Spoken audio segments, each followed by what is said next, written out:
Don't let your dreams be dreams. I shouldn't. What are you waiting for? Hey, didn't I tell you yesterday I was calling the cops? Yesterday, you said tomorrow. Nothing is impossible! This is Sparta! Do it! When I do that, I go to the side, so I tell him, I've fallen, and I can't get up! Yes, you can! Do it!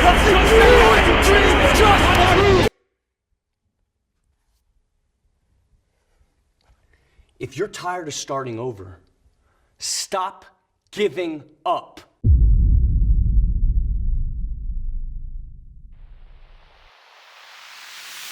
Look, so Shia Labeouf's infamous, whatever you want to call it, Do It video came out 10 years ago. And I'm going to repeat that back. 10 years ago. Let that sink in. That's a decade. I remember the Batman vs. Superman Dawn of Do It video. I remember the memes. I remember all the songs and the edits. It was green screen, but it was green screen on purpose. And I don't think most of us actually knew why.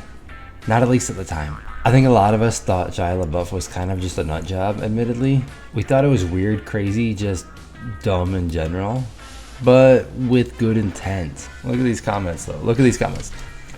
2015, this guy's out of his mind. 2021, this is my only support system. 2015 meme, 2020 motivation. 4 years later, and I actually don't see it as a joke anymore, but rather inspirational. If you're tired of starting over, stop giving up. I feel it. He believed in me when no one else did. Oh my gosh, all these are talking about how they should have listened. My glass of water heard this, now it's a protein shake. That's awesome. So upon some simple research, it turns out there's a bunch of videos he did. Literally 30 minutes worth. Some of them are poems, some of them are him breathing, some of them are him holding his feet up. Thing is, they aren't his. A different person wrote each one.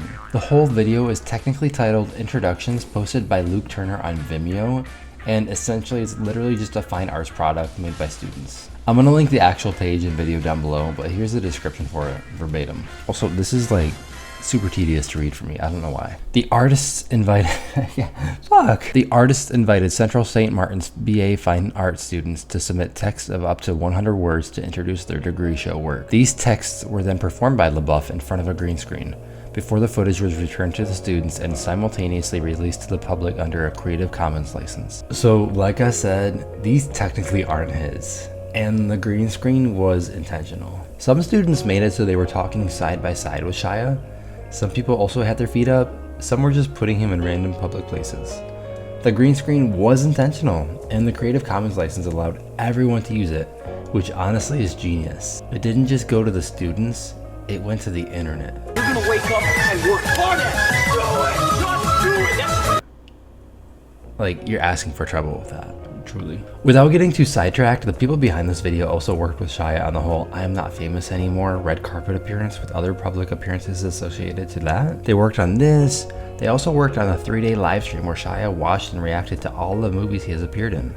That also has become a huge meme. It might have just been me, which I don't think it was. But I'd venture to say the majority of people didn't realize this was all performative stuff behind a team of people. Not just Shia Labeouf going crazy or being weird by himself. According to Wikipedia, the last time the team all worked together was 2017, which was about 2 years before he made a comeback in Honey Boy and the Peanut Butter Falcon. Honey Boy's awesome. I've not seen Peanut Butter Falcon, which I want to though. I just haven't. I should though. I want to watch it with my mom. Debbie, if you're watching this. Hi mom. I know my dad watches my videos. Hi dad. Back to the full 30-minute video, I feel like it would be a disservice to not at least mention some notes that I took while watching the entire thing. And yes, I watched the entire 30 minutes. These are summarized notes describing the point of the video or things that he said that stuck out to me, or at least what I thought I guess would be the point of the video. Anyways, let's do it. I'm not looking at these like while I watch the video, by the way. I literally took notes while watching it on my TV. First one, he says something is happening and that you are the music while the music lasts, and basically it's talking about seeing the beauty in everything. The second one, he's wearing a motorcycle helmet and he's talking about his dad with the black crash helmets and how identities are basically hidden behind helmets. And so you can be anything or anything below it and nobody would know who you are. Third one is just him breathing, and then he says breathe at the end. breathe. The fourth one, he's reading a book and he says your life is your life multiple times. And then he talks about how there's light somewhere, and it may not be much light, but it beats the darkness. Fifth one I didn't like at all. It's just talking about Rascal, which is a wildcat that was hit by a car in front of him. It didn't make sense to me at all. The sixth one, he's basically trying to explain himself and introduce himself as a new person, as somebody that he had been with.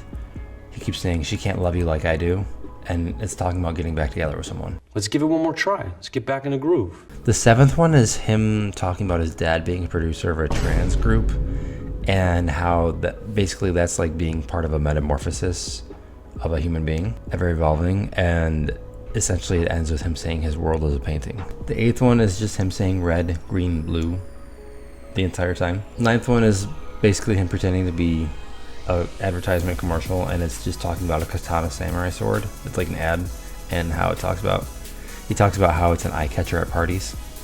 The 10th one, he talks about how he went to the beach with his friends and the Coast Guard told him not to go there, and they snuck in anyways, and his friend went into the water first and saw a bunch of jellyfish, and they couldn't tell if they were living or not, and then it ends. 11th one kind of starts weird, but I like the message. Basically, somebody's talking about growing up in Singapore, and then you realize that it's like two people chatting online, and the one person says, do you think we can fall in love on the internet? And the other person responds, no, because it wouldn't be love, it would just be porn. Which, like, I get it. A lot of people are just like about the nudity of it all. It's true. Number 12 says, from a distance, almost everything looks beautiful. All the small details from the everyday reminisces the past, because things we want to forget are the things we can never forget. Number 13, this is the one you're all waiting for, it's Do It. That was dumb. Nothing is impossible. 14 is decent. It's talking about emerging gaming tech and how basically video game simulations are like a social concept. It's constant commentary on power and preordained expectations.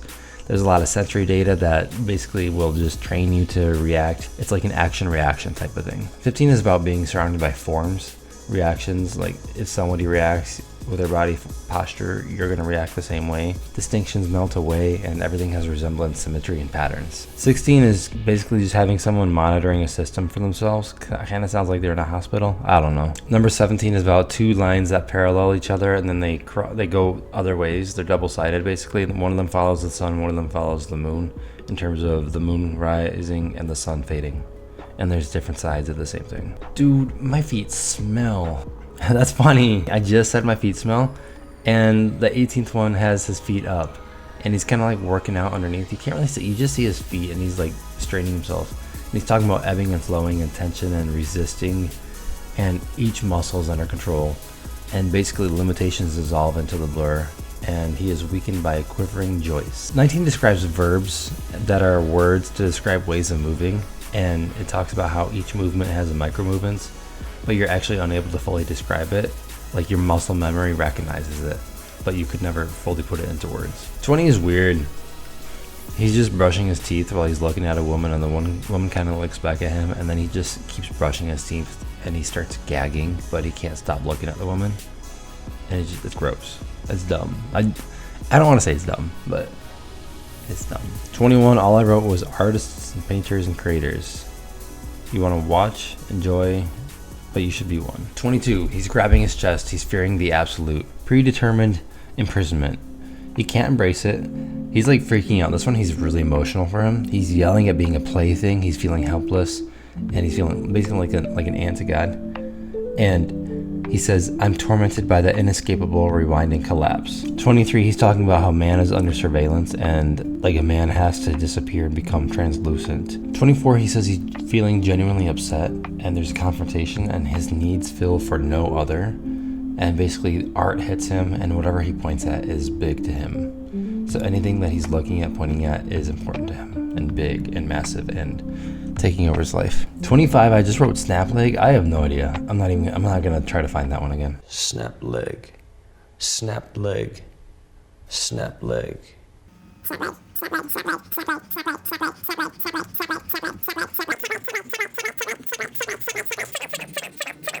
Snap leg. 26 talks about chalk circles and how expansions and things become boring if you just keep expanding it. 27 talks about how visible and invisible lies in between a rectangular pane. He's talking about a window and how thin glossy sheet of glass that is so innocent looking is the frontier between the physicality of toil and the ignorance of immateriality. He also says all that is solid melts into air. 28. Light installations do not provide an original experience. And basically it's about how everything is lived in homes, buses, etc. Like things are noticed or unnoticed intentionally. Everything is planned. 2019, all I wrote was a British accent Shia Labeouf. Like there's just a weird story and he says it in a British way. In the hellish winter cold.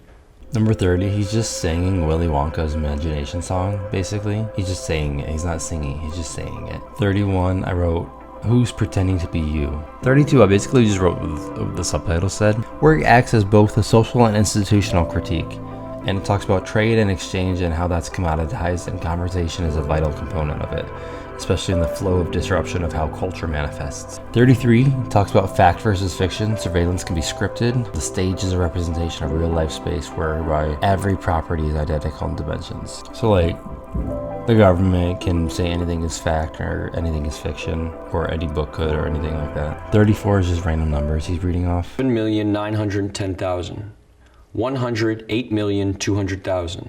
149 million. I really hope people don't get paid to like submit these. Honestly, 35 doesn't have the gravitas of do it, but this one I really do like, and it's worth watching. So 35 is saying he can't stop looking at his phone and computer, and a quote that I like that he says is, I need to make this sunset digital, and I think that's cool. And he's saying, stone preserved in binary code till the server breaks and the national grid runs out of gas. So his actual money left in the physical sphere, like cash, and everything that he sees remind him of things online or in a video game. They are so real in the moment. The last quote that I really liked in that one is, all my experiences turned into light and pixels. Like we're all on our phone recording everything, taking pictures and like everything. And I'm guilty of that too. I don't know, I thought that one was worth watching. And then 36, this is the last one. It is 3 minutes of him just going, he's oming the entire time for 3 minutes. All right, so there you go. 36 different short videos. I wouldn't call it a waste of time, but I definitely would not watch like 95% of them again. They're scripted by art students, so like, you know, it's a bit pretentious inherently. Not that having a YouTube channel isn't inherently slightly pretentious either. Just, you know what I mean? They're art students. It's like it's cinema thing. Like I could pour a glass of water and they think it's like the coolest shit. Anyways, I want to get back to why I'm making this video in the first place. Yesterday you said tomorrow. I love that line. I actually really do. It feels like every single time I go to record something or accomplish something I want, another thing comes up. We come up with excuses. Oh, I'm gonna wait till I have my haircut, which is actually what I did, to look good for it. Or I'm gonna make dinner and today's been rough with my daughter, so I'm gonna spend some extra time with her. That happens to me all the time. Like, yes, there are actual reasons to put things off sometimes, but you can't keep saying tomorrow. You've gotta do it. Honestly, I saw this meme shared by my friend and then I saw it on the internet as well, but it's about adult life. Of course, I can't find the meme now, but essentially it was saying that you have two options with your free time as an adult, and that one of the options is to relax and do the things you desire, and the second option is to get things done that you need to get done. But either way, you're gonna regret whichever choice you pick. That's me butchering it, but it felt real. Sometimes there's things I literally just need to do to keep the rest of my life moving, like laundry and cleaning and grocery shopping and cooking and dishes, all those things. But I end up regretting not using that time to do things I desire, such as making a video like this. It's work, but it's something that I want to do, and it doesn't feel like work in the same vein as the work I get paid for at my job. I need to work on this, so I don't have to work on that. But I also need to get those small things done, otherwise everything else collapses. It feels like a cycle of constant regret sometimes, truly. But here's the thing, and I'm gonna refer back to the very beginning of this video. Do It came out 10 years ago. 10 years ago. Yesterday, you said tomorrow. Yesterday was 10 years ago. There were goals I had 10 years ago and I still have them now, but I'm not there. I was 16 when that came out and now I'm 26 turning 27. Shia literally says, don't let your dreams be dreams, then goes on to talk about how nothing is impossible and how you're not gonna quit. You gotta be honest though, anything you see is possible. You might see the craziest stuff online, but if someone made it there, why can't you? Why can't I? Like, truly, it's a possibility. This whole video that came out was a meme, but we all know who Shia Labeouf is. Sure, he was a child star, but do you know what he did for that to get to where he is now? Have you seen Honey Boy? People get to where they are one way or another, and yeah, the whole 30-minute video is performative, but I actually really believe he meant what he said in this one. Some of them are worth checking out, which is why I went over all of them earlier, but obviously Do It was the most popular. If you're tired of starting over, stop giving up. I don't know who needs to hear this, but don't give up on something you're passionate about. Don't stop. One of my favorite things to say to somebody who's just holding themselves back, or even just like walking in front of you and keep stopping, is stop stopping. Stop stopping. Seriously, it's so simple, but most people take a second to fully comprehend what that means. Stop putting that thing down or picking that thing up. Stop getting distracted. Stop allowing yourself to stop. You have a destination to reach. Keep going. Stop stopping. Anyways, with 10 years of Do It, I wanted to reflect on what it means to us now. Admittedly, I laugh at it like every time I see it still, but it's actually super inspirational. I can't think of anything else similar to this that happens to be hilarious and motivating every single time, and that still holds up the same as it did when it was originally released. Like, it's still just as funny. I want this to motivate you. I want this to reignite that spark you once had or that you still have. Nothing ever goes to plan fully, but like Shia said, nothing is impossible. Whether you're an art student writing a piece for an actor to perform in front of a green screen, someone looking to lose weight and achieve personal fitness goals, someone trying their hardest to get their dream job or dream house, studying for a test, or just looking for the best reason to get up every morning, do it. Stop starting over. Yesterday, you said tomorrow. Yesterday was 10 years ago. What's tomorrow?